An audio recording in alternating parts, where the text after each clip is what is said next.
What is up, everybody? Aaron with Why We Love Horror and Aaron Unwinds back for letter B. B is in Burnt Offerings. That is the movie we will be talking about today on the Aaron Unwinds Alphabet of Horror Challenge. I don't know what I'm calling it at this point, but whatever. We're going through every letter of the alphabet. We started with A last week with a Maher, which was an absolute banger of a Gialli-inspired psychosexual 90-minute, artsy, fartsy horror movie. This week we got a movie from the 70s that has been recommended to me, I think, 3 to 4 times over the last month. And each time I told the person I hadn't seen it, they were in shock. Burnt Offerings from 1976, starring Karen Black and Oliver Reed. Has also supporting performances from Bette Davis and Burgess Meredith. So that is a banger of a cast. And basically, it's about a family who moves into a home to take care of it for the summer, and shit starts happening. It's a haunted house movie. And this one is a slow burn.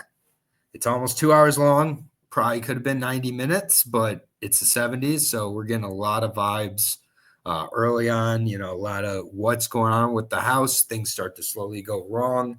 But this movie's great. I'll say that right off the bat. It's a movie you can enjoy on multiple levels as well. You can really look really deep into it and be like, oh, this is a commentary on like American materialism and like going for the nicest things. Or you can just look at it as a fun, campy, pulpy movie. And frankly, it works on all levels. Oliver Reed puts up an incredible performance. Oliver Reed, one of my favorite actors ever. I love the guy. I think he's been in some of the best horror movies ever, like The Devils, The Brood, and I'd put this right up there. The performance he plays is, essentially Jack Nicholson from The Shining. However, it's 3 years before The Shining. A lot of the themes from The Shining are in this movie. And just like kind of the basic premise of, this guy, he does lose it with his wife somewhat, but it's more with this kid, Davy. Poor Davy goes through the ringer throughout this movie. And it is just so insane what's going on with regards to like, sometimes the father all of a sudden is just snapping. One of my favorite scenes of the movie is one of the first inciting incidents where you really see that dad's not right. He all of a sudden is just looking all serious, and it's played like, oh, he's trying to teach his kid how to swim, but he's just like throwing this child actor like all over this pool. Like, I don't know if they were really acting, to be honest with you. I think this is just another case of the 70s where they're like, whatever it takes for the art.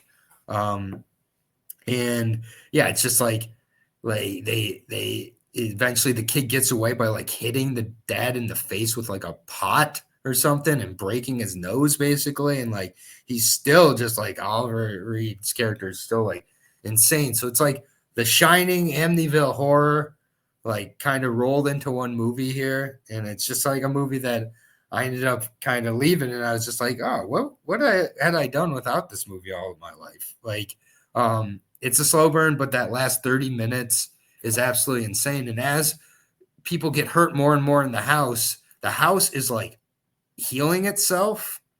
And like, you're just seeing like the siding of the house, like slowly, like, getting better. And like the foundation is raising and all this stuff. And you're just like, what is going on? And by the end of the movie, they do reveal some of the mystery. And, you do see, oh, this house keeps going through these cycles, and then a new family comes in, and it's just how it continues to go. It's a classic haunted house story that I'm not really sure how I made this far in my life without watching. But yeah, a performance that I have not mentioned yet, I've mentioned Bette Davis. Bette Davis, she plays a dying woman in this movie, and it is just insane. Like, what this house does to this woman, the performance she puts on, the performance of everybody other than Davy is really great in this movie. And Davy is acting so terribly, you just want bad shit to happen to him. So that works out. And don't worry, by the end of the movie, the last few shots of the movie, they'll either make you laugh or cry. They made me laugh. It was absolutely absurd by the end of it. What had gone on with this family? Man, it's a good movie to unwind to, though, because then you won't be bored for the first like 30 to 40 minutes where you're like, let's get to it. You'll just be chilling with this family. You know, it's a good fall, winter movie. Nice to watch when there's a little crisp in the air. Let's get to the ratings.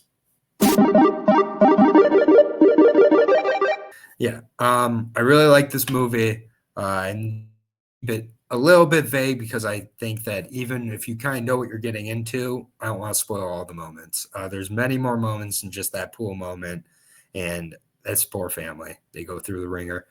4.5 leaves for me for this one. This is a near perfect 70s slow burn, in my opinion. I've seen plenty of people say, cut off 30 minutes. No, it's part of the experience to get a little bit bored when you're watching a 70s movie. Learn to embrace your boredness and get a little bit more unwound in the meantime. So that is going to do it for this week's episode. This letter B, Burnt Offerings. Next week, we're on to, guess what? Letter C. And we will be watching Cast a Dark Spell.